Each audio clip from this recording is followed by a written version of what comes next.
Okay, so I'm going to run you through what I learned with my ucf101 dataset training model. So the whole purpose was to extract what actually was happening in videos. So I started off really by getting the dataset downloaded. It was about 6 gigs.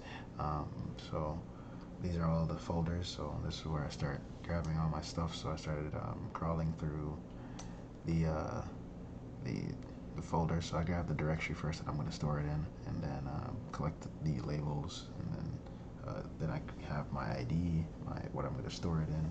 So this is me climbing through the thing. So it start off with the first, so it would go in here, and it would start off with the first video that entered this, and then it just continues. So I make a folder to store my data in, and then I just I grab the frames, I start opening it, get the frames so I can store it, and then so I can have the data correctly.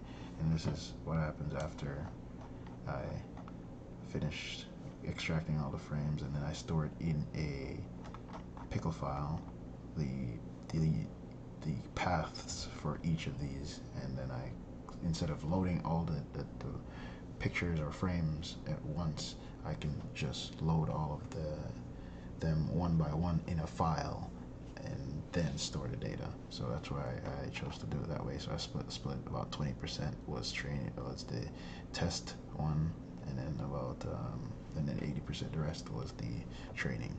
So that was just me getting the data, and this is the data set now. So then now we're just gonna hop over to where I actually did the magic here.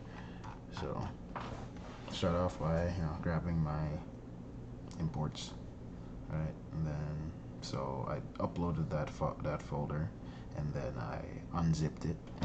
So this is just me unzipping it. This is my network. So I have 3 convolutional layers, which there are 1D, and then this is just how my model is set up. And I used ReLU activation function. My stride was a 1, and then I used max pooling and batch normalization, which they explain. So ReLU, it's activation function, and then max pooling is just reducing the amount of features, like optimizing it, and then batch normalization makes it easier to transition in between. And I have my fully connected layer, and then this is just my forwarding.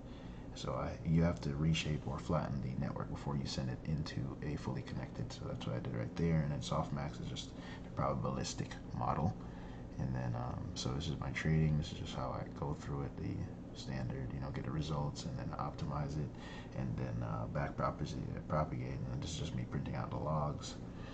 Then this is just me, after just opening up the files that I put in the data set, and then loading up the data set, and then just transforming them to tensors so I can actually train on it. Then this is just me messing and finding what best thing that Google Colab offers, which was this one was the best one that I found.